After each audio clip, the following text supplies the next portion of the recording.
يلا اجلسوا. الحمد لله والصلاة والسلام على رسول الله وعلى آله وصحبه ومن والاه وما بعد. Mes très chers frères, dans cette 15e journée du mois de Rabi' al-Awwal 1445, c'est-à-dire le 30 septembre 2023, nous nous retrouvons pour notre cours, notre lecture et étude du livre de Cheikh Mansour al-Bouhouti rahimahullah ta'ala dans le droit islamique selon l'école juridique de l'imam Ahmad ibn Hanbal al-Shaybani rahimahullah, avec comme ouvrage le livre Umdatut Talib. Nous avons vu la semaine dernière, le chapitre relatif à As-Sabaq, donc les compétitions à travers lesquelles on peut gagner quelque chose. Et on va voir aujourd'hui Al-Ariyah. Al-Ariyah, ça vient de l'Uri. Al-Uri qui veut dire la nudité. Je vous rassure, ça n'a rien à voir avec la nudité. Mais en fait, c'est le fait de tirer profit de quelque chose sans avoir besoin de donner quelque chose en échange. En gros, tout simplement, c'est le prêt. Comme on a vu Al-Qard, on a vu Al-I'ara, le prêt moyennant, comment dirais-je, rémunération. Al-Ariyah, c'est un prêt nu de rémunération. D'où le rapport entre l'origine du mot qui est Al-Uri, la nudité, et Al-Ariyah, c'est-à-dire l'élément que je vais emprunter sans avoir besoin de donner quelque chose en échange. C'est un emprunt, tout simplement. Un emprunt. Prête-moi ta trousse, ton stylo. Prête-moi ton vélo. Voilà. Je l'utilise et je te le rends. Tout simplement. Tu ne vas pas me demander de l'argent, tu vas me demander. Donc nous, on va dire que c'est... Est-ce que ça rentre dans les transactions? Est-ce que ça rentre dans les uqoud? Dans les contrats? Techniquement, non. Lakin, il peut se passer des problèmes avec l'élément prêté. Qui va engager quoi? Des damanat, des garanties, des remboursements. Et donc à ce moment-là, on a besoin de savoir qui va devoir faire quoi dans différentes circonstances. Et c'est pour ce genre de questions-là que les savants se sont penchés sur cette question. Kadalika, est-ce qu'on peut prêter n'importe quoi? Oui, non. Est-ce qu'on peut faire ce qu'on veut avec ce qu'on nous a prêté? Oui, non, hakada. Donc on a ces choses-là qui vont être évoquées dans ce chapitre-là. Naam, samillah.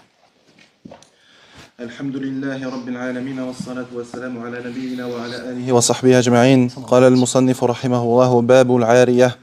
تصح إعارة كل ذي نفع مباح غير البضع وعبد مسلم لكافر يخدمه وصيد لمحرم، ولا تعار أمة شابة لغير محرم أو امرأة، ومن أعار حائطا لوضع خشب لم يرجع حتى يسقط، ولا أجرة فإن سقط لم يرد بلا إذنه، وتضمن العارية ولو لم يفرط أو شرط نفي ضمانها غير كتب وقف ونحوها، وعليه مؤنة ردها، ولا يعير مستعير ولا يؤجر فإن تلفت عند ثان ضمن أيهما شاء، ولا يضمن منقطع أركب للثواب ولا ضيف ولا رديف ربها أو وكيله، وإن قال أعرتك قال بل آجرتني والعين تالفة، فقول مالك وكذا آجرتك قال بل أعرتني عقب عقد، فإن مضى ما له أجرة فأجرة مثل لماض، وأعرتني أو آجرتني أو أودعتني قال بل غصبتني، أو اختلف في رد فقول مالك بيمينه. جزاك الله خيرا وأتاك تمرا وامرأة بكرا. قال رحمه الله: تصح إعارة كل ذي نفع مباح. Premièrement, تصح, donc est valide, إعارة, donc l'إعارة c'est le prêt, le fait de prêter, كل ذي نفع مباح, toute chose profitable, utile, mubah, yani qui n'est pas interdite ou détestable, on a le droit de le prêter. Si je te prête ce tabouret, si je te prête le micro, toute chose utile, donc nafi', ça exclut ad-dar, ce qui est nuisible. Mubah, permis. Dans son jugement, la chose que je veux te prêter, elle est tolérée, elle est permise. Ce qui exclut ce qui ne l'est pas. Donc ça peut être une maison, ça peut être une monture, ça peut être un vêtement, ça peut même être un esclave. Imaginons que j'ai un esclave, et tu viens me voir, tu me dis, j'ai besoin de labourer mon champ, est-ce que tu pourrais ton esclave pour qu'il m'aide? Vas-y, je peux te le prêter. La base. Mais comme l'esclave peut être un homme ou une femme, et que on a le droit d'avoir des rapports avec son esclave quand c'est une femme, hier, il y a un petit jeune qui m'a posé la question. Il m'a dit, je comprends pas le verset, Illa ala azwajihim aw ma malakat aymanuhum fa innahum ghayru malumin. Qu'est-ce que ça veut dire? On va expliquer ça. Je lui dis, écoute, la chasteté d'une femme, d'un point de vue islamique, n'est permise à un homme que dans 2 cas. Le biais du mariage et le biais de l'esclavage. Encore une fois, la vision des choses, ici, et l'influence de la société est à mettre de côté. Je m'explique. Le mariage, c'est un aqd, c'est un contrat. Un contrat dans lequel les 2 parties se mettent d'accord sur des intérêts respectifs en échange de services. D'accord? Donc par le biais du mariage, l'intimité de la femme devient licite au mari. Elle lui appartient. C'est pas la femme qui lui appartient. C'est son intimité. Le fait d'avoir une intimité avec elle. C'est pour ça que la femme n'a pas le droit de se refuser à son mari. Elle est consciente de cela et l'accepte à travers le contrat. D'accord? L'esclavage est un contrat de propriété. C'est un contrat aussi, dans lequel c'est pas l'intimité de la femme à laquelle tu auras droit seulement, mais à son ensemble. C'est donc comme une épouse, sauf que le contrat, il est différent. Et comme tu mets un terme au contrat de mariage par le biais du divorce, ou du khul', ou du fasr, on verra ça plus tard, Inch'Allah. Tu peux mettre fin au contrat d'esclavage par l'affranchissement ou la revente. Et l'esclave avec laquelle on a des rapports intimes, si elle donne naissance à un enfant, aura un jugement différent. Elle ne pourra plus être vendue. Elle ne perd pas son statut d'esclave, mais elle ne peut plus être vendue. Elle devient Ummu al-Walad. On en reparlera plus tard, Inch'Allah, de ça. Mais al-Shahid, c'est en fait, ce qu'il faut voir ici, c'est que le mariage et l'esclavage sont 2 contrats qui vont conférer à une des parties du contrat, enfin aux 2 parties du contrat, des droits et des devoirs. Parce que l'esclave, on a dit qu'il avait des droits en tant qu'esclave. Et il a des devoirs. Et il est lié à son propriétaire par le contrat de propriété. Et donc, parmi les droits que le propriétaire aura sur l'esclave femme, bien entendu, il y a des conditions aussi. Ce n'est pas toutes les femmes esclaves avec lesquelles on peut avoir des rapports. Il y a des conditions, c'est évoqué dans les livres de fiqh. Donc, parmi les droits que le contrat de propriété donnera au propriétaire de l'esclave, quand c'est une femme et quand elle rentre dans les conditions d'avoir recours à son intimité. Donc quand Allah il évoque les 2 dans le même verset, illa ala azwajihim aw ma malakat aymanuhum, c'est min hada al-qabil. Ce sont les seuls moyens d'avoir recours dans le licite à l'intimité d'une femme. Encore une fois, toi, avec ta mentalité d'occidental, t'imagines un homme qui achète une femme au marché d'esclaves et qui va la violer. D'accord? C'est pas ça qu'il faut voir. C'est-à-dire que dans ces sociétés-là, à ces époques-là, le principe était différent. D'accord? La femme ne va pas se considérer comme violée. Elle est consciente des termes du contrat. Et encore une fois, il faut savoir aussi que dans la mentalité des Arabes, parce qu'aujourd'hui, quand les petits musulmans ils entendent ça, les petits jeunes, eux, ils pensent à des choses pas très islamiques. Il faut savoir une chose, c'est que dans la mentalité des Arabes, ils ne copulaient pas avec leurs esclaves. Pour eux, ce n'étaient pas des femmes avec lesquelles on voulait avoir des rapports. C'est dans ce sens-là que la femme esclave n'a pas la même awra que la femme libre. Elle ne suscitait pas l'envie. Il ne la voyait pas comme une femme libre. Donc c'est sûr que quand tu vis dans une société où le mariage est devenu difficile, où il y a beaucoup de tentations, et que tu n'es pas marié, que tu as du mal à te marier, et que tu n'entends parler des esclaves, donc tu penses directement au rapport sexuel. Non. C'est pas comme ça que les gens voyaient les choses à l'époque. C'était très différent. Très différent. L'esclave, à l'époque, devenait presque un membre à part entière de la famille. Il était toujours là. Il mangeait avec nous, il vivait avec nous, il faisait les choses avec nous. Et là, même quand il est libéré, eh bien, il restait dans la famille. Il prenait le nom de famille de ceux qui l'ont libéré. Et comme ça ne viendrait pas à l'esprit d'avoir des rapports avec ta sœur, eh bien, ça ne leur venait pas à l'esprit d'avoir des rapports avec leur esclave. D'accord? Donc ça aussi, c'est quelque chose que tu dois assimiler.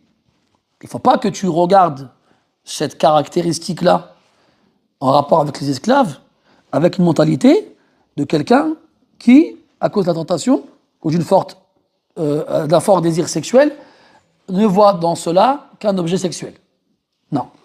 C'est un être humain qui a des droits, qui a des devoirs, et qui a un statut dans la famille. Il faut le prendre comme ça. D'accord? Voilà.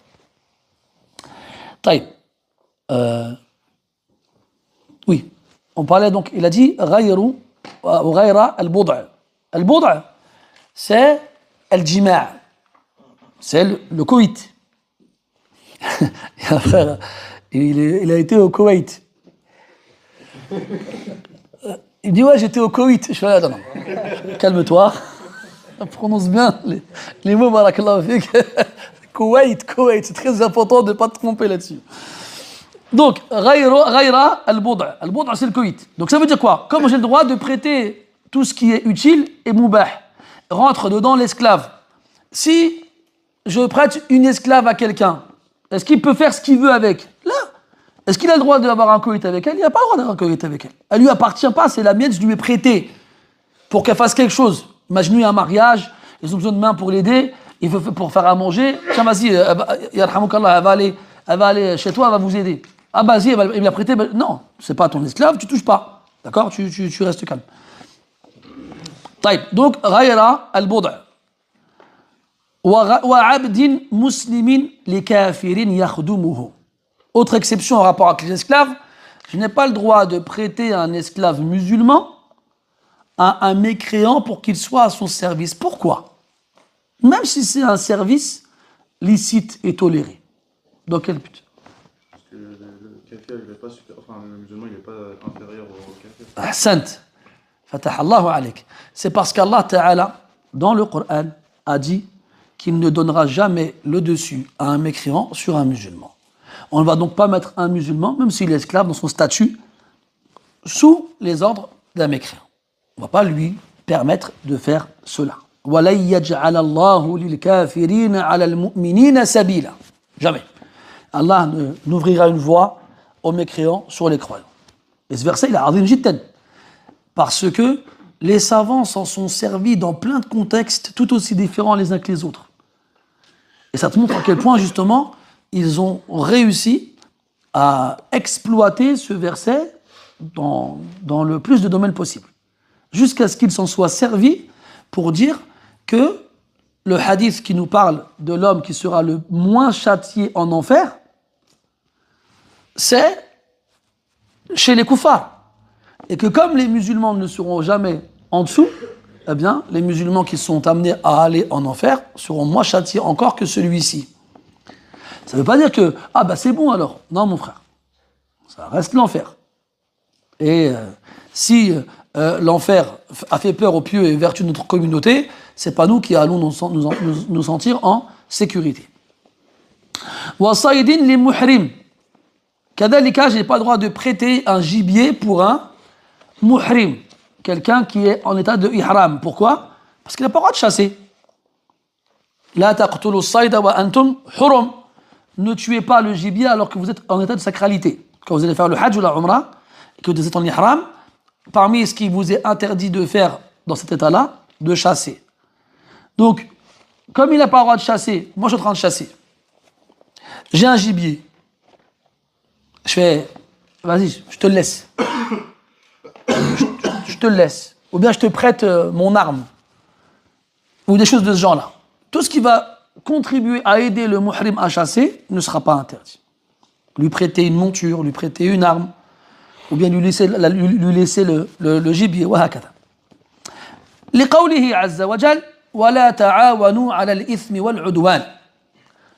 Pourquoi on n'a pas le droit de faire ça? Parce qu'on n'a pas le droit de s'entraider sur le péché et la transgression. Pourtant, je ne vais rien gagner de lui. Il ne va pas me donner quelque chose en échange. Rien. Allez, réfléchissez bien à ça. Je n'ai pas le droit de t'aider dans un acte de désobéissance alors que je ne vais rien obtenir en échange. Tu ne vas pas me payer. Qu'en est-il, à ton avis, d'aider quelqu'un à faire du haram moyennant salaire? Ce sera interdit aussi. Ce n'est pas quelque chose qui changera la règle. ولا تعار أمة شابة لغير محرم أو امرأة. Il a dit qu'on ne prêtera pas une esclave jeune à quelqu'un d'autre qu'un mahram, à quelqu'un d'autre qui lui est interdit au mariage. D'accord?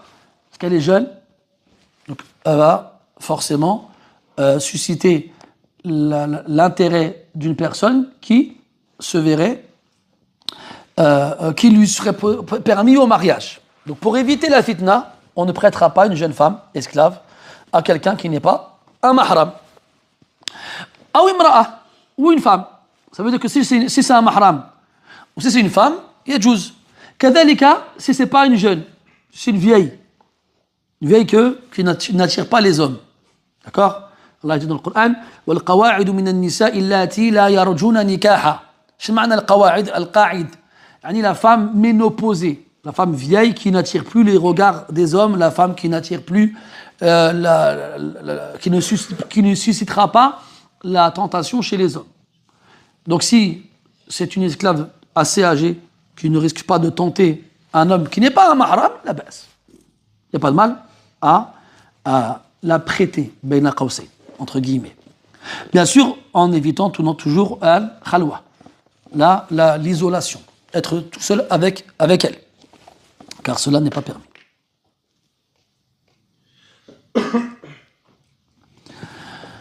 نعم ومن أعار حائطا لوضع خشب لم يرجع حتى يسقط ولا أجرة.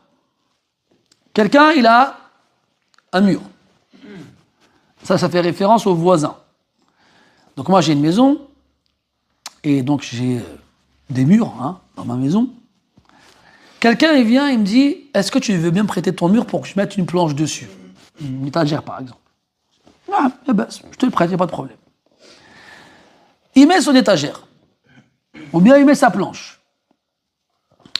Est-ce que, et donc il va se servir forcément de sa planche et de son étagère, est-ce que j'ai le droit de revenir sur ma décision et de lui demander de l'enlever? Je n'ai pas le droit. Pourquoi? Parce que je lui ai prêté mon mur dans l'intérêt d'y mettre sa planche. Il met sa planche et il se sert de sa planche avec mon mur. Moi je viens, je lui dis bon, finalement je change d'avis. Il s'en est déjà servi de la planche. Tu vas lui enlever l'intérêt pour lequel il a mis sa planche. Donc tu lui laisses.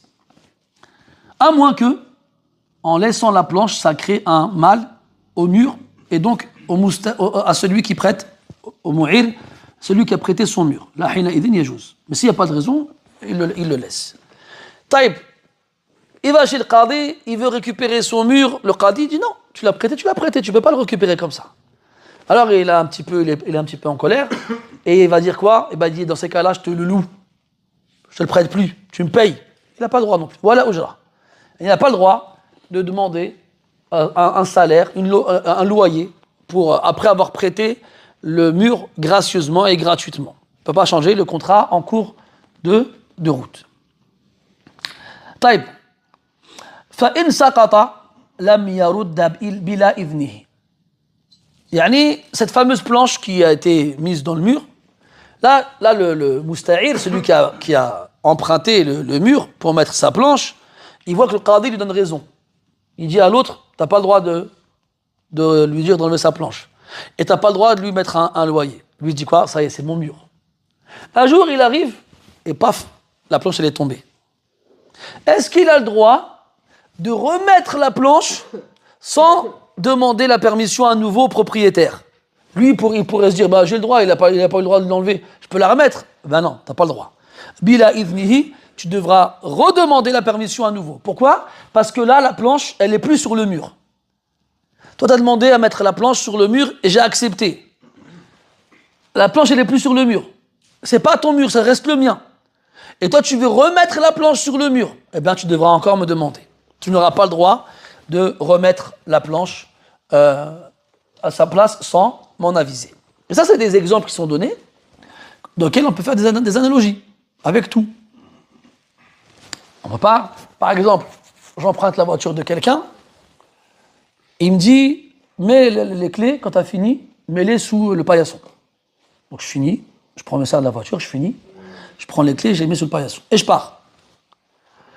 Le lendemain, j'ai besoin de la voiture encore.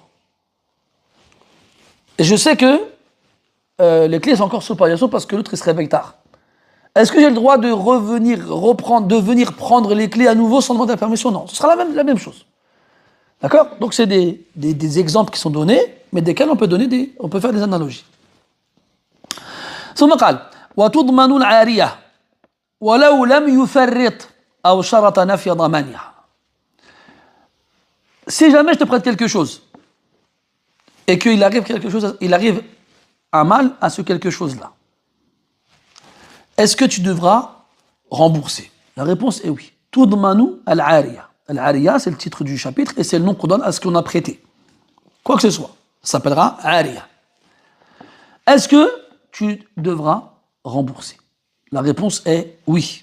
لقوله عليه الصلاة والسلام وعلى اليد ما أخذت حتى تؤديه.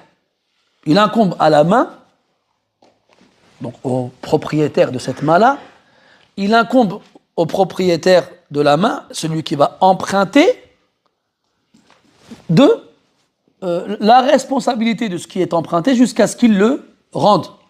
Jusqu'à ce qu'il le rende. Tu es responsable de ce que tu empruntes jusqu'à ce que tu le rendes à son propriétaire. C'est le hadith, c'est le sens du hadith. Il a dit وَلَوْ لَمْ يُفَرِّطْ. Même si il est arrivé un mal à ce qu'il a emprunté sans qu'il n'ait fait preuve de négligence. Il n'a pas été négligent, il a fait les causes pour qu'il ne lui arrive rien, mais il lui a quand même arrivé quelque chose. Eh bien là, il devra quand même rembourser. Parce que c'est une ariya. C'est un emprunt, c'est lui qui l'a emprunté. Il en est responsable. Et ce aqd-là, ce contrat-là, qui est l'emprunt, même si ce n'est pas un contrat proprement dit, il est régi par des règles. Et dans les contrats, on a plusieurs types de contrats. On a l'amanat, donc les dépôts, et là, c'est pas soumis au daman, à la responsabilité, et on a al-damanat, celles qui sont soumises à cette responsabilité. Et al-ariya fait partie de ce genre de contrat-là. La qa'ida dit اشتراط نفي الضمان في العقود المضمونة لا يفيد شيئا. Ce qu'il dit après أو شرط نفي ضمانها. مثلا je t'emprunte ton vélo. Ilyes, prête-moi ta trottinette. Yarhamukallah. Ilyes, prête ta trottinette. J'ai une condition. Si jamais il lui arrive quelque chose, tu me décharges du remboursement. C'est moi qui impose la condition. Bien sûr, je l'impose dans l'emprunt. Je ne l'impose pas au propriétaire. Il accepte ou il refuse. Imagine il accepte. Il dit, mashallah, il dit, vas-y, khir. S'il y a quelque chose, la baisse. Est-ce que le fait d'avoir mis cette condition-là la rend exécutive? Non. Ça ne la rend pas exécutive. C'est-à-dire que si jamais on allait au tribunal devant le qadi aurait le droit de t'imposer, de rembourser ce que tu as emprunté, même si tu as mis comme condition de ne pas être responsable. D'accord? Aw sharata nafiya damaniha.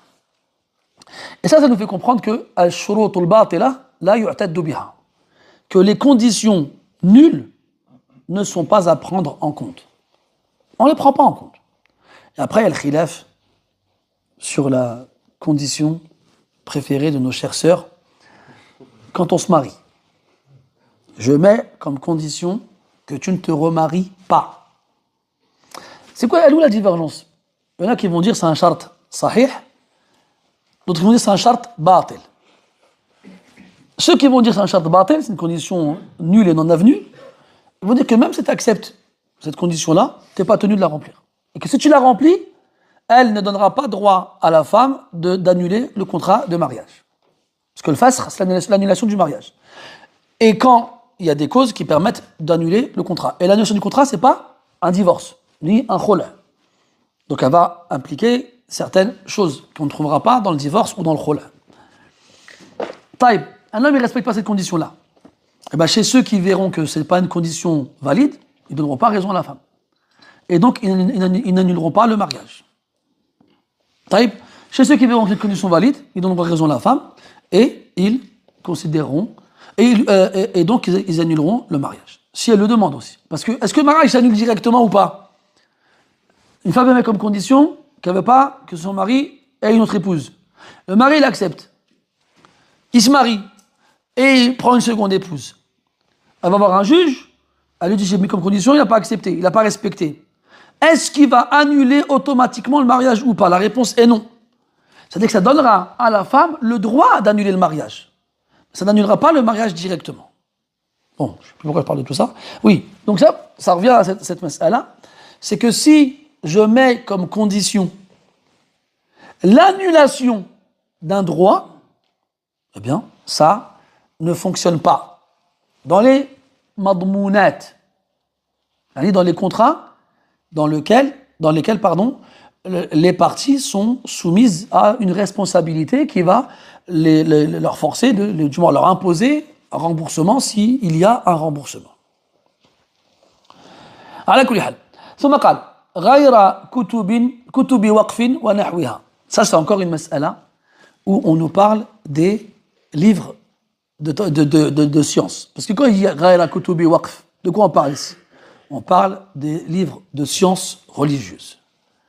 Et c'est encore une mas'ala où, subhanallah, on rentre ces choses, parce qu'on a déjà vu des masaïl comme ça. D'ailleurs, si quelqu'un voulait faire un petit bahth et il réunissait tous les mawadi' qu'on a vus jusqu'à présent, où les kutub, ils ont une place dans les ahkam fiqhiyya, il ferait quelque chose de moufid, masha'Allah. وَالدَّالُ عَلَى الْخَيْرِ كَفَاعِلِهِ. طيب, الشاهد غير كتب فقه غير كتب وقف. وقف, on va voir après, Inch'Allah, il y a un bab dans le waqf. تفضل أخي, تفضل. Le waqf, on l'a dit, c'est le legs pieux. C'est quand tu vas bloquer quelque chose de toute transaction possible. Achat, vente, location, prêt, j'en passe et d'autres. Il est bloqué. Dans quel but? Dans le but à ce que tout le monde puisse s'en servir. Mathalan, quand tu ramènes des livres à la mosquée, tu les offres à la mosquée, tu les bloques pour que tout le monde puisse s'en servir, mais tu ne peux pas l'acheter. Tu ne peux pas le louer. Tu ne peux pas faire quoi que ce soit, l'hériter ou toutes ces choses-là. Tu ne peux pas. Il est bloqué, il est enlevé. Et le waqf, on verra après, ala darbayn. Il y a deux types de waqf. Ala mu'ayyan wa ala ghayri mu'ayyan. Yani, soit il sera pour une personne en particulier, ou bien il sera pour personne en particulier. Donc moi, mathalan, j'ai des livres. Je prends Cheikh Albani, rahmatullah alayhi, mathalan. Dans sa wasiya, avant de mourir, il a offert tous ses livres à la maktaba de la mosquée du prophète sallallahu alayhi wa sallam à Médine, pour que les tollab puissent en tirer profit. Donc ça, c'est un waqf pour les étudiants. C'est pas mu'ayyan, c'est pas pour Ilyas, c'est pas pour Kamil, c'est pas pour Zubair, c'est pour tous les étudiants. Donc là, c'est un waqf ala wasf, pas ala shakhs. C'est sur une caractéristique, pas sur un individu. Donc ici, si jamais quelqu'un il met en waqf des livres de din, des livres de science, et moi je le prends, je suis un étudiant, et le caractéristique s'applique sur moi, je prends le livre. هذا الكتاب يتلف. Il est détruit ou bien il est abîmé lorsqu'il est en ma possession. Est-ce que je dois rembourser? La réponse est non. Pourquoi? Parce qu'on a dit que c'est un waqf ala ghayri mu'ayyan. C'est pas pour quelqu'un en particulier, c'est sur un wasf. Moi, j'ai mérité d'utiliser ce livre-là parce que je rentre dans les caractéristiques. Alors, ça me déresponsabilise. C'est un istihqaq, c'est un mérite. Taïb. Il a dit wa nahwiha. Qu'est-ce qui pourrait rentrer dedans aussi? Tout ce qui va aider le soldat à faire la guerre. Imaginons, j'ai un attirail chez moi. J'ai des épées, j'ai des arcs, j'ai des boucliers, j'ai des cuirasses, j'ai des armures, j'ai tout ce qu'il faut. J'étais un amateur d'armes et tout ça. Puis je vieillis, ça y est, je m'occupe de ces choses-là. Je vais à la caserne la plus proche et je leur dis, ça, c'est un waqf pour les mujahideen. Allez. Parce que des fois, il y a des gens, ils veulent partir en guerre, mais ils n'ont pas les moyens de s'équiper. Comme Allah il le dit dans le Coran avec dans Surat At-Tawbah. ولا على الذين إذا أتوك لتحملهم قلت لا أجد ما أحملكم عليه تولوا وأعينهم تفيض من الدمع حزنا ألا يجدوا ما ينفقون. Donc eux ils veulent demander au prophète sallallahu alayhi wa sallam de leur donner quelque chose pour qu'ils puissent partir à la guerre avec lui, mais il n'a rien à leur donner. Je suis désolé mais j'ai rien pour vous. Alors eux ils partent les yeux pleins de larmes, de tristesse à ne pas trouver quoi donner. Pour participer aussi à Shahid. Donc il y en a qui aimeraient bien partir mais ne peuvent pas partir. Eh bien à ce moment-là, on peut bloquer toute l'attirail dont le soldat aura besoin pour faire la guerre et le laisser au soldat. Et si un soldat il prend une cuirasse, il prend une épée, il prend un arc, il prend des flèches et il part et son épée elle se casse et bien sa cuirasse elle est abîmée tout ça, est-ce qu'on va lui demander de rembourser? Il ne rembourse pas. طيب. وعليه مؤنة ردها أو مؤونة يجوز الوجهان مؤونة ومؤنة وعليه أي على المستعير. Donc on a dit, il y a l'i'ara ou l'ariya, c'est ce qu'on va prêter. Al-mu'ir, c'est celui qui prête. Ou al-musta'ir, c'est celui qui emprunte. طيب. عليه أي على المستعير, celui qui emprunte, مؤنة ردها. طيب. Moi je t'emprunte ton cheval. Après j'ai besoin d'aller quelque part. Est-ce que tu veux même prêter ton cheval? Il n'y a pas de problème, vas-y prends-le. Je suis à Paris, je vais à Dijon. Je voulais aller à Dijon. J'appelle Romain, parce que je sais qu'il aime bien les chevaux, machallah. Eh Romain, c'est bon, j'ai fini avec ton cheval. Tu peux venir le récupérer. Il est où? Il est à Dijon. Oh, frère, t'es sérieux ou quoi? Moi, je l'ai prêté à Paris, tu veux que je le récupère à Dijon? C'est toi qui me le renvoie. Ah ben non, frère. Si tu veux que je te le renvoie, tu payes le retour. Qui doit payer les frais pour que l'objet emprunté revienne auprès du propriétaire? Eh ben, celui qui a emprunté. C'est à lui que les frais, c'est lui qui devra donc payer.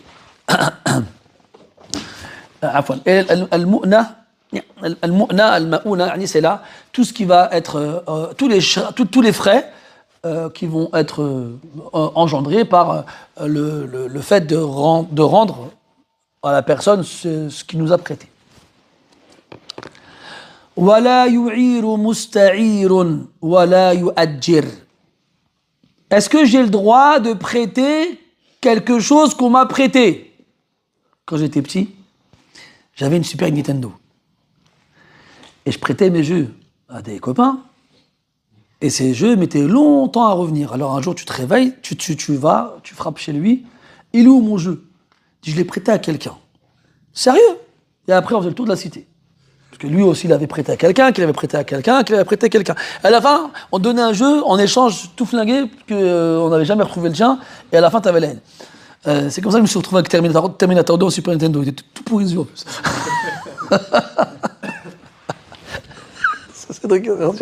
Mais pourquoi il les a emmenés là-bas? Ou bien il s'est rappelé des jeux qu'il a perdus aussi.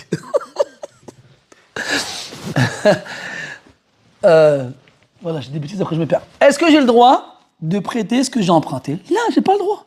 C'est pas à toi. Tu ne prêtes pas ce que tu empruntes. Wala yu'iru musta'ir.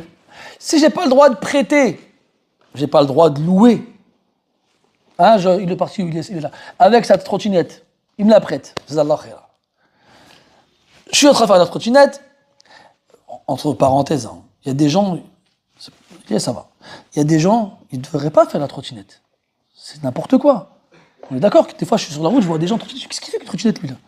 Il a 45 ans, il est gros, c'est pas pour toi, trottinette. Bref, c'était la parenthèse. Donc, je suis en trottinette, parce que moi, je ne me vois pas sur une trottinette. C'est pour ça que je vous dis ça. Hein, si vous me voyez demain, vous dites, ah, khir, Et voilà, Ali, il a besoin, il me voit, il me fait, Harry, prête-moi ta trottinette, s'il te plaît, je suis en galère, je vais arriver en retard à un rendez-vous. Et moi, je te la prête pas. Par contre, si tu veux, je te la loue. Et Ali, comme il est vraiment pressé, qu'il a besoin de partir, il me dit, vas-y, je te la loue. J'ai le droit, j'ai pas le droit. Là, il y a tout. J'ai pas le droit de la louer.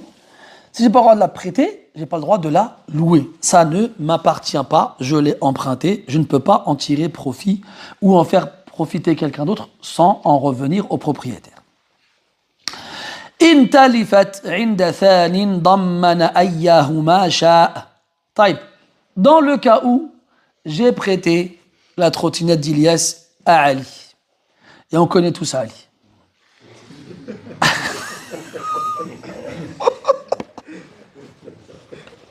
Pourquoi vous rigolez? Ali, parce qu'il y a une flaque, il ne l'a pas vue, il a roulé dedans, et rac, il tombe par terre et la trottinette est cassée. Et tu prends pas mal, Ali. Hein. Si tu prends mal, je le moi, je m'excuse tout de suite.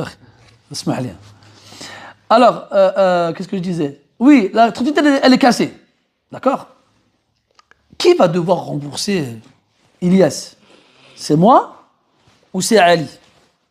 Il a dit Dammana ayyahuma sha. C'est le mu'ir, celui qui prête la trottinette, qui fera rembourser celui d'entre les deux qui voudra. Il choisit. C'est lui qui choisit, c'est lui qui a le choix. S'il veut me faire rembourser moi, il fait me rembourser moi. S'il veut me faire rembourser Ali, il fait rembourser Ali. Est-ce qu'il peut nous faire rembourser tous les deux? Toi, tu rembourses 50% et lui rembourse 50%. Et jusqu'à Dalik. طيب ولا يضمن منقطع أركب للثواب. عجيب هذا والله. Il a dit un munqati' ici, c'est un vagabond. Ibn Sabil, comme Allah l'appelle dans le Coran. C'est quoi Ibn Sabil? Ou Ibn Sabil? Si on traduit littéralement, c'est le fils du chemin. Qu'est-ce que ça veut dire? En fait, c'est quelqu'un qui a été en voyage et qui a tout perdu.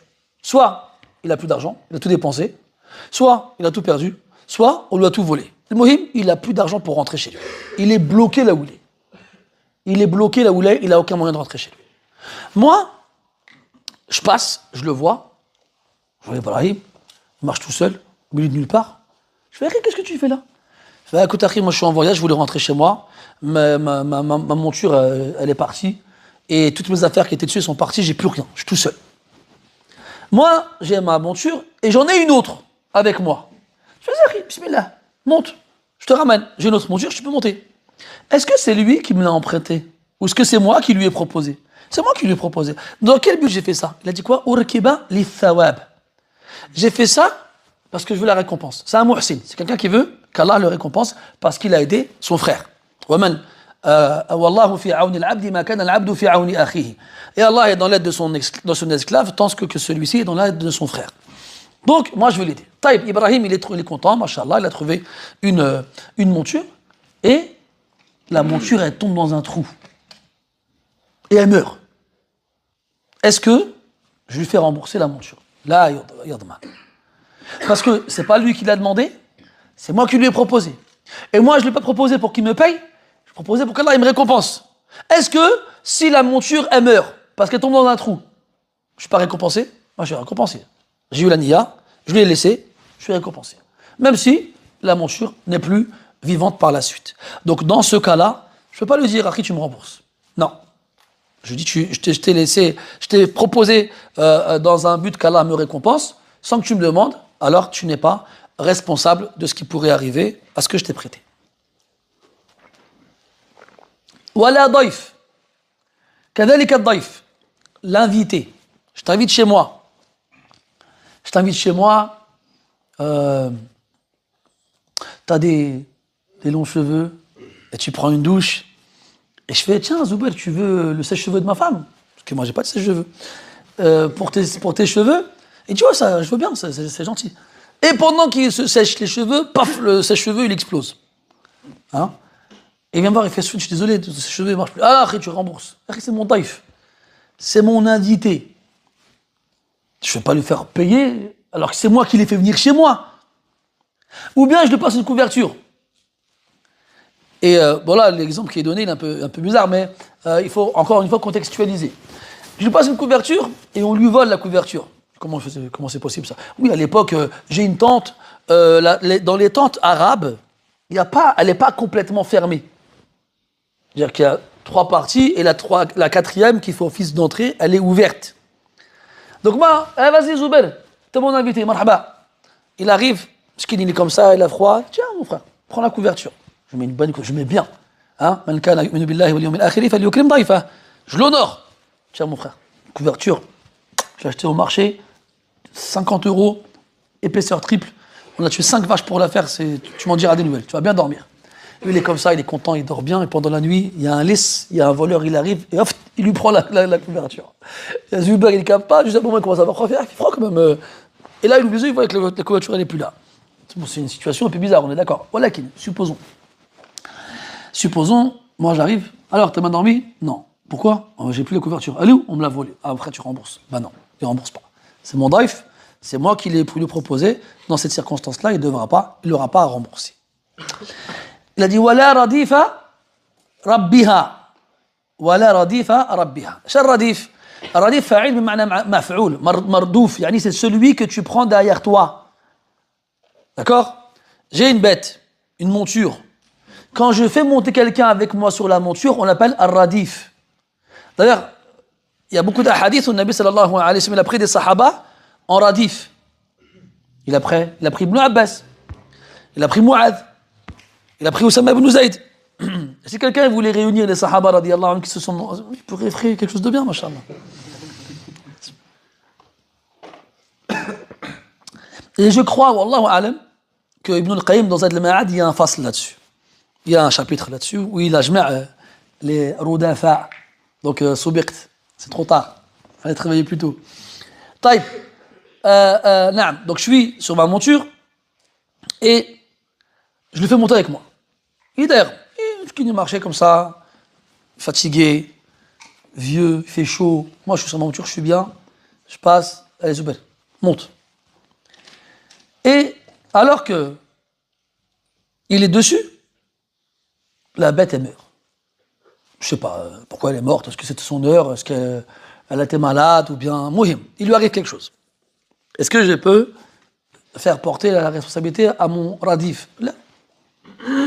Parce que pourquoi? Parce que je suis dessus au moment où il lui arrive quelque chose à la bête.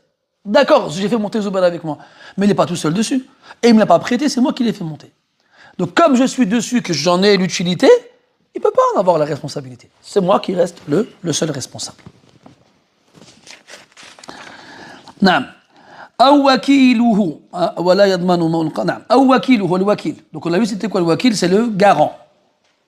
C'est quelqu'un à qui je confie comment dirais-je la responsabilité de mes biens, comme on a pu le voir précédemment. Eh bien, quand al-i'ara, le fait de prêter, se joint à al-wakala, voilà, au garant, eh bien, al-wakala taghlibu al-i'ara. Ça veut dire que al-wakala, la procuration, le fait de porter quelqu'un comme garant sur des choses, elle est supérieure au prêt. Ce qui veut dire que si il est mon garant sur mes biens et que je lui prête un bien, comme lui, en tant que garant, il ne doit pas rembourser dans le cas où il y aurait un itlaf, une destruction, d'accord? Ça rentre dedans. Ça rentre dans al-wakala. Donc al-wakala, elle lève la responsabilité du garant. Et comme il est garant, et que je lui prête quelque chose, le statut de garant, il est supérieur au statut d'emprunteur. D'accord? Donc, ça le décharge de la responsabilité. C'est pour ça qu'il l'a évoqué comme exception à ceux qui devront rembourser le bien emprunté dans le cas où il lui arriverait quelque chose. Afouane. Dernière partie du bab, c'est des masaïl dans le cas où il y aurait un niza', il y aurait un shijar, yani un conflit entre le mu'ir et le musta'ir. Et encore une fois, comme on l'a vu dans des abwab différents, précédents, en cas d'absence de bayyina et de shuhud, d'accord? Quand on parle de niza', de conflit, eh bien, si les deux n'ont pas la même version, soit l'un des deux a une preuve, déjà il y a trois choses, al-aqd, al-bayyina, al-shuhud. Soit il y a un contrat qui définit au préalable toutes les clauses du contrat, et notamment dans quel cas ils seront responsables. Donc s'il y a un conflit, on revient au contrat. Et d'ailleurs, les ulama ils disent de toujours être le plus clair possible dans les contrats pour éviter les conflits. Parce que en général, quand tu prêtes quelque chose à quelqu'un, c'est que tu le connais. Tu le connais et aussi tu lui fais confiance et que c'est quelqu'un que tu affectionnes, parce qu'en général, tu ne prêtes pas quelque chose à quelqu'un que tu ne connais pas. D'accord? Et le but de ce prêt, c'est rendre service. Et c'est bien. Voilà imaginons il se passe un problème. J'ai prêté ma voiture, il fait un accident avec. Bon, aujourd'hui, il y a les assurances qui rentrent en compte, c'est pas grave. Imaginons qu'il n'y a pas d'assurance. On va revenir à l'époque des chevaux. J'ai un cheval, je prête à Mohamed. Il arrive à truc au cheval. Ben, j'ai Mohamed, après, tu rembourses. Je dis non, je ne rembourse pas. Pourquoi je rembourse? Tu me l'as prêté. Donc, comme on se connaît, on est des bons amis, on n'a pas pensé à faire un contrat, on n'a pas pris de témoin, et moi, je n'ai pas de preuve. Lui non plus. Qu'est-ce qui reste? Ma parole et la sienne. Donc, en général, si on en arrive jusqu'à l'autorité, on va aller voir un juge pour qu'il tranche entre nous.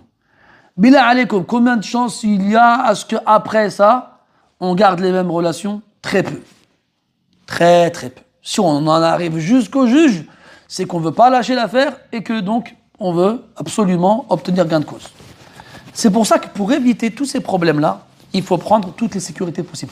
Même avec quelqu'un que tu connais, même avec quelqu'un avec qui tu as une relation, on va dire, plus forte qu'avec un autre. Après, il va te dire, tu fais ça avec moi? Il dit, Wallah, on a grandi ensemble, on est voisins, on se connaît depuis toujours. Et tu fais ça avec moi? Je dis, Wallah, je fais ça avec toi pour préserver notre relation.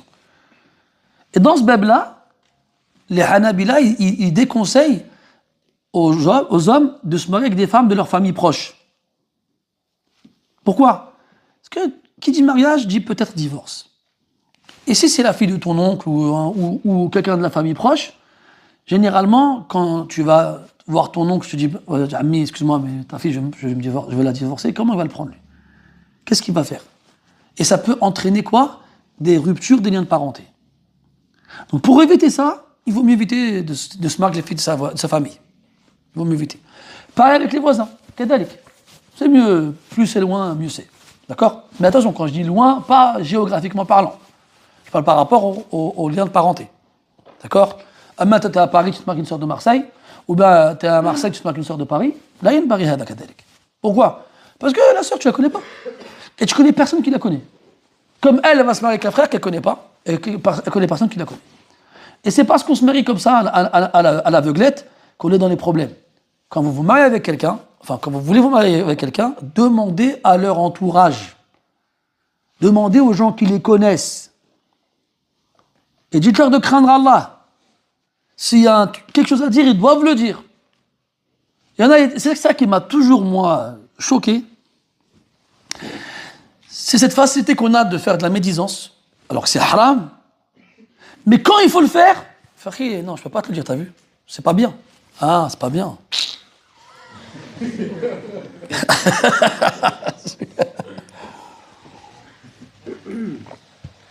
Donc, là, le dernier passage du chapitre, il traite des conflits entre le mu'ir et le musta'ir. Wa in qala a'artuk qala bal ajjartani wal 'aynu talifa fa qawlu Malik. Première mas'ala, ils sont pas d'accord. Al-mu'ir, celui qui prête, ou al-musta'ir, celui qui emprunte, ne sont pas d'accord sur la nature donc de l'action. Ou al-aynu talifa, yani est-ce qui a été emprunté est détruit, dégradé, n'est plus utilisable. D'accord?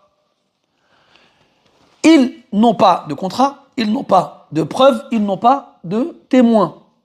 C'est parole contre l'autre. Un, il dit, donc le prêteur, il dit, je te l'ai prêté. L'emprunteur, il dit quoi? Bel adjartani. Non, tu ne me l'as pas prêté, tu me l'as loué. Pourquoi il dit, tu me l'as loué? Quel est l'intérêt pour lui de changer la nature de la transaction? Parce que, al-mu'adjir, le locataire, la damana alayh. Il n'a pas de responsabilité vis-à-vis du bien qui est emprunté dès lors qu'il le paye pour y avoir accès. Donc s'il est détruit, il ne rembourse pas. Donc ça l'arrangera, lui, vu qu'il a détruit le bien, de transformer la transaction en location plutôt qu'en prêt. Et donc il va dire, non, tu ne m'as pas prêté, tu me l'as loué. Subhanallah. Mais le problème, c'est qu'il n'y a pas d'acte, il n'y a pas de témoin, il n'y a pas de preuve. Parce que s'il y a un acte, des témoins ou une preuve, c'est facile. Mais là, il n'y en a pas. Ils vont chez le qadi. Il n'y a pas de preuve, il n'y a pas de témoin, il n'y a pas d'acte. Il va donner raison à qui le qadi? Il va donner raison au malik. Au mu'ir, celui qui prête. Comme quoi, s'il dit que j'ai prêté, il a prêté et ce n'est pas un emprunt. Pourquoi? Al-Qa'ida, al-aslu fi akhdhi mali al-ghayri yakunu ala sabili al-daman la ala sabili al-amana. La base, lorsque l'on prend le bien d'autrui, c'est que ce sera lié à la responsabilité et ce ne sera pas un dépôt. C'est ça la base. C'est que si je te passe quelque chose sans rien dire, tu en es responsable. C'est pas un dépôt. Il faut que je te dise c'est un dépôt. Je te le confie pour que ça en soit un. Donc on donnera raison au propriétaire du bien qui a été détruit ou dégradé en le faisant jurer, bien entendu. C'est pas, il dit je lui ai prêté et c'est bon. Non, tu jures? Je jure. Là, il a juré, khlas. Et quand, justement, dans les niza'at, dans les conflits entre les gens qui doivent être réglés chez les juges, tu vois la valeur du fait de jurer. Et là, tu la comprends. Surtout quand elle est liée au bien d'autrui. Parce que nous, on prend malheureusement le serment à la légère. Parce que c'est juste ta parole, c'est tout. Mais le jour où on sera face à quelqu'un et que jurer fera la différence, là, on en sera conscient. Et c'est pour ça que al-yamin al-ghamous, c'est quoi al-yamin al-ghamous? Al-yamin al-ghamous, c'est quand tu vas jurer et qu'à cause de ça, tu t'accapares le bien d'autrui injustement. Et ce fait de jurer-là, il n'a pas de kafara comme l'autre. Tu sais, quand tu jures que tu vas faire une chose et tu ne le fais pas, il y a une expiation. Celle-là, il n'y a pas d'expiation. C'est un serment tellement grave qu'il n'y a pas d'expiation pour l'effacer. Bien sûr, il y a un tauba. Voilà, faut y aller. D'accord? Donc quand tu vas jurer pour t'accaparer le bien d'autrui, c'est gravissime. Et ça, le juge, quand il va dire à la personne tu jures, il va lui rappeler, ah, attention, c'est pas un serment comme tu dis à tes amis, eh, wallah, pour un oui, pour un non. Non, là, tu te mets en danger. Man iqtata'a shibran min al-ardi dhulman tawwaqahu Allahu min fawqi sab'i aradin. Rasul a dit sallallahu alayhi wa sallam, celui qui s'empare d'un empan de la terre injustement.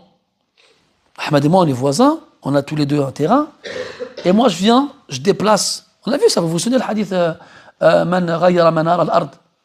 Hein?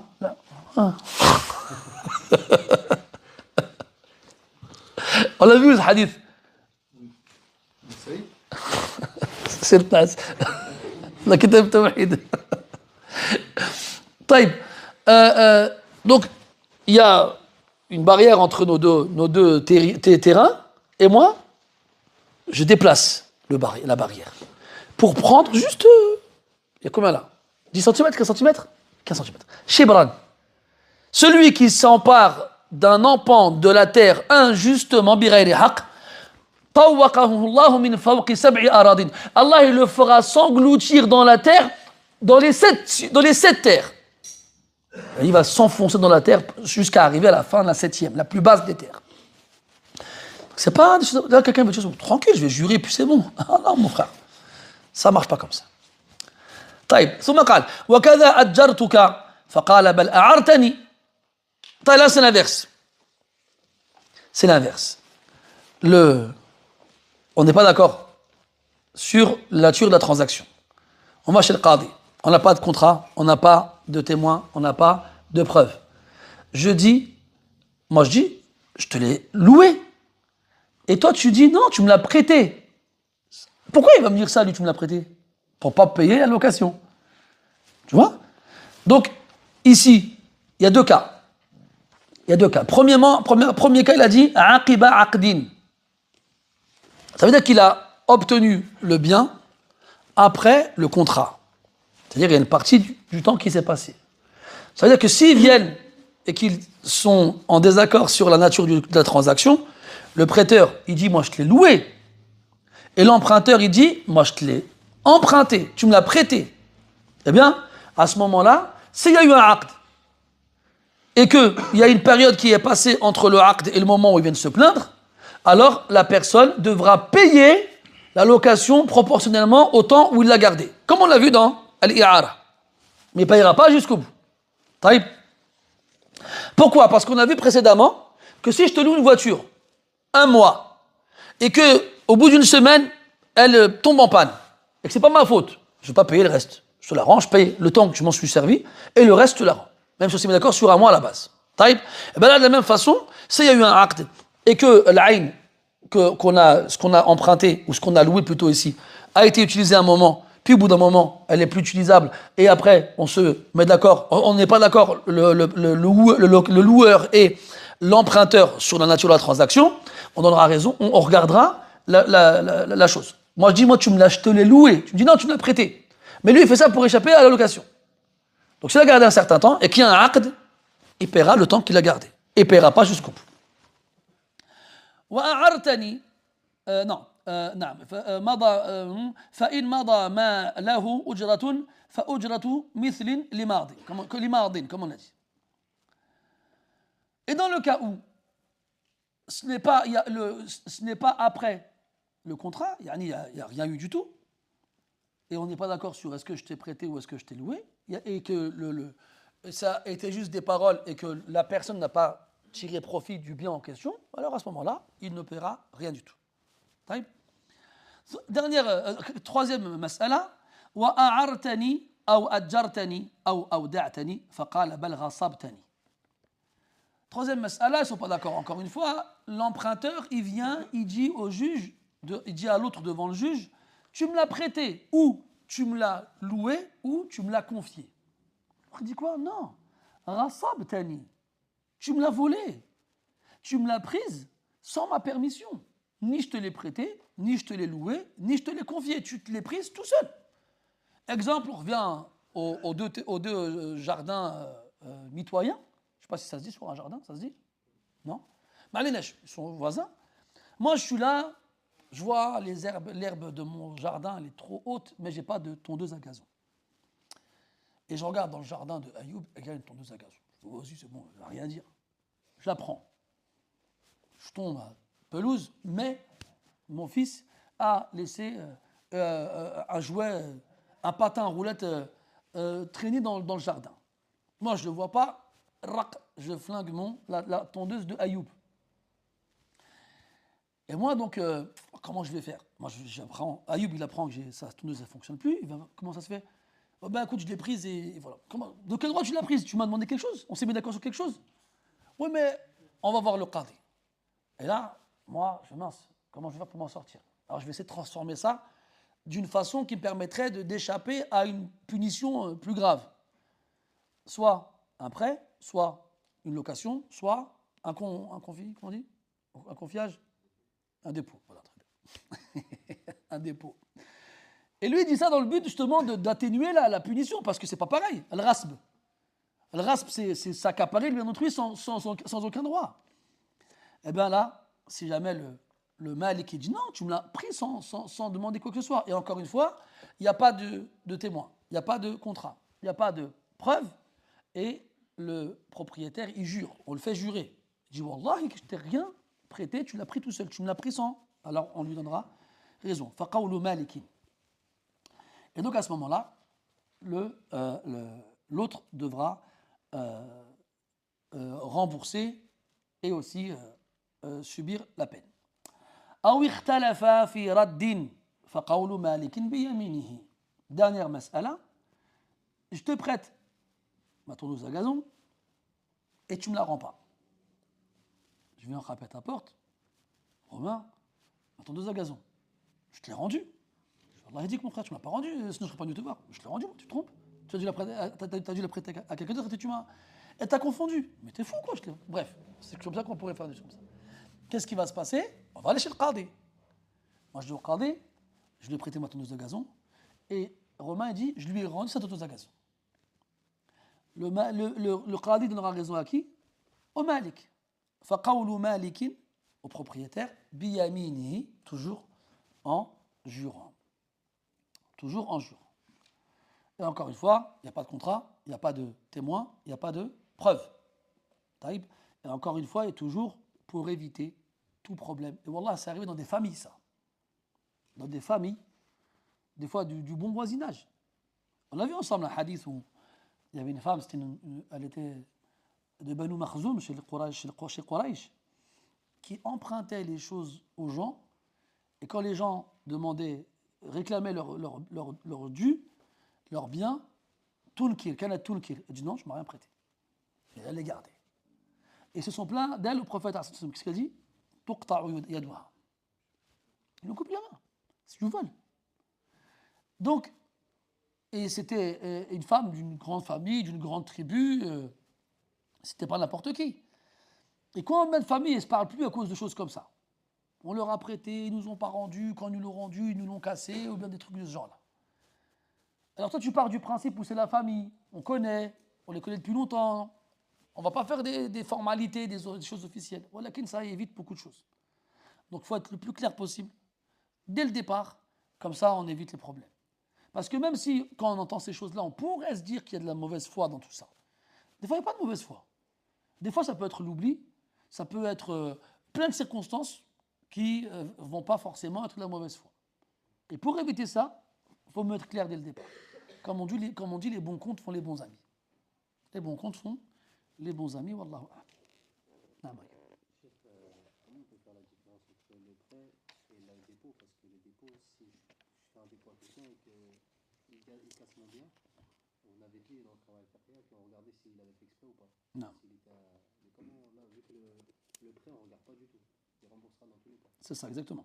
C'est une des différences. Le prêt, on ne regarde pas du tout, parce qu'il n'y a pas d'iwad en fait. C'est-à-dire que lui, yantafi' bi'aynika bidoun muqabil. Yani lui, comme il va tirer profit de ce que tu lui prêtes sans avoir besoin de donner quelque chose en échange, il devra rembourser, même s'il n'est pas responsable et s'il n'est pas négligent. Ça, c'est une des différences. Après, l'amana, le dépôt, tu n'es pas censé en tirer profit. Je te le confie parce que je ne peux pas le garder. Donc toi, tu ne vas pas en tirer profit. Ensuite, ce n'est pas toi qui me l'as demandé, c'est moi qui te l'ai confié. Donc, à ce moment-là, à moins que tu sois négligent et que tu le laisses traîner, qu'à cause de ça, il disparaisse, si tu fais les causes pour qu'il soit préservé, tu ne peux pas être responsable de ce qui lui arrive, alors que ni tu en as tiré profit, ni tu l'as demandé. C'est pour ça qu'on fait la différence entre les deux. Wallahu a'lam. Oui, Marwan. On a vu pour le DAF qu'il n'y avait pas de barème, mais si c'est. Parce que le DAF, en arabe, c'est celui qu'on invite. Non. Si c'est quelqu'un qui s'est invité. C'est la même chose, parce que tu n'as pas l'obligation de l'accepter. Ou bien même, selon un qawl, les 24 premières heures, elles sont obligatoires, à laquelle tu n'as pas non plus l'obligation aussi de lui donner tout ce dont il aurait besoin ou tout ce qu'il voudrait. Parce que ça, c'est un zaïd, c'est zaïd ala al-matloub. Moi, je lui donne, comme on dit, le gîte et le couvert, je l'accueille, il s'est invité, et je l'accueille, il est venu, et je lui laisse. Après, on revient encore ici à la définition du daif. Le daif, ce n'est pas l'invité comme nous on le conçoit. C'est soit moi qui le fais rentrer chez moi de mon propre gré, moi, ou soit lui qui me demande l'hospitalité. Les invités de la famille, comme on les connaît tous, on en a tous dans la famille, tu vois. Quelqu'un frappe à la porte, tour, hein, encore toi. Il rentre, il te dit même pas, je peux rentrer, il enlève ses chaussures, il a sa place, elle est déjà faite dans le sideri, c'est chez lui presque. Il lui manque plus qu'à payer le loyer. Hada, c'est pas un invité, c'est pas un invité. Il rentre pas dans la définition de l'invité. Donc soit j'appelle Ahmed, il m'a rien donné, Ahmed, viens à la maison. J'ai envie de voir Ahmed, allez viens. Il vient, je le mets bien et tout ça, là, il est daif. Ou bien quelqu'un, miskin, il est dehors, il est en voyage, il frappe à ma porte, Yastadif, on lui demande de l'hospitalité, je lui donne. Vas-y, viens, bismillah, marhaba bik. Voilà, je n'ai pas l'obligation de mettre les petits plats dans les grands, de lui donner tout ce que j'ai chez moi. Tant que je lui ai accordé l'hospitalité, ce sera suffisant. Et plus je l'honorerai, plus j'aurai prouvé que j'ai la foi. Voilà, il faut bien comprendre de quel invité il s'agit. Wallahu a'lam. Naam. L'exemple que tu as donné concernant l'étagère sur le mur. Hmm. Donc le propriétaire du mur, il n'a pas le droit d'exiger entre guillemets, que l'étagère elle soit enlevée. Mhm. Mais si il fixe une limite de temps au début. Non, là, il n'y a pas de problème. Non, si dès le départ, ils se mettent d'accord sur, justement là, la mas'ala, comme on n'a pas évoqué de durée, c'est qu'il n'y en avait pas. D'accord? Si maintenant il lui laisse pour maintenant un mois ou un an, à ce moment-là, dès lors que la date elle arrive à échéance, le prêt s'arrêtera. Donc si je prête ma voiture à quelqu'un qui ne peut pas donner de limite de temps, Mhm. et revenir dans 3 jours, j'ai pas le droit de... Ça dépend encore une fois, parce que on a vu que le urf, yani l'usage, même s'il n'est pas évoqué dans la transaction ou dans le contrat, en fait partie en termes de conditions. C'est-à-dire que si on est dans un endroit où, en général, les gens, quand ils empruntent quelque chose, c'est pour la journée, même s'ils ne le disent pas, alors ce sera pour la journée. Et ce sera à lui de préciser la durée dans le cas où il voudrait l'emprunter plus longtemps que la durée de base. C'est pour ça qu'on avait vu ensemble dans le contrat de mariage, encore une fois, que si il y a des choses qui se font d'un point de vue d'usage dans le mariage, un exemple, dans certains pays, quand tu te maries avec une femme, il faut lui acheter une parure, il faut lui acheter des robes. Ça rentre même pas dans la dot. C'est pas la dot, ça. Ça fait partie, c'est le package du mariage. Moi, je vais dans un bled où c'est l'usage. Voilà, je me marie avec une femme là-bas. Sa mère ou son père, il va me faire, elles sont où les robes, elle est où la parure? Je dis, quelle parure? Quelle robe? Frère, moi je t'ai donné la dot, ça suffit. Il dit, non, chez nous c'est comme ça. Viens pas me sortir, il n'y a pas de condition. Non, ça c'est une condition d'emblée, ça. C'est le urf, c'est à toi d'être au courant comment les gens ils font les choses. Et tu n'as pas le droit de dire, ah, moi j'étais pas au courant. Non, tu dois le faire. D'accord? Donc,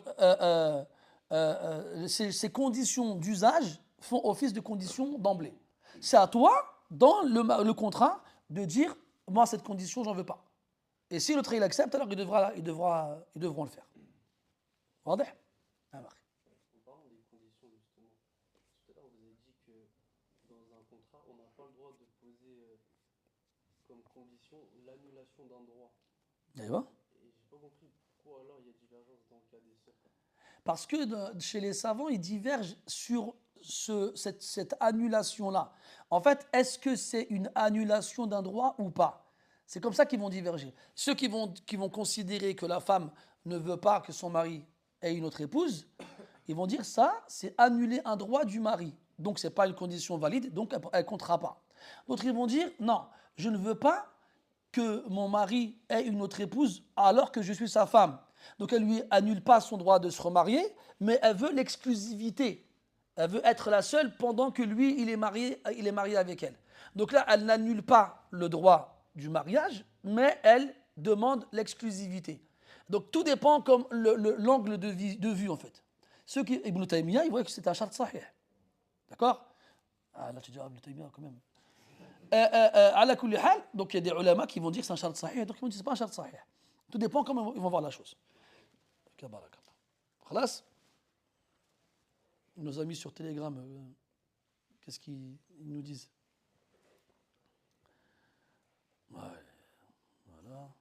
Alors, barakallahu fik, c'est à quelle heure? C'est maintenant? Voilà, c'est bien. Subhanak Allahumma wa bihamdika ashhadu an la ilaha illa anta nastaghfiruka wa natubu ilayk. Wa sallallahu ala nabiyyina Muhammadin wa ala alihi wa sahbihi ajma'in walhamdulillahi rabbil alamin.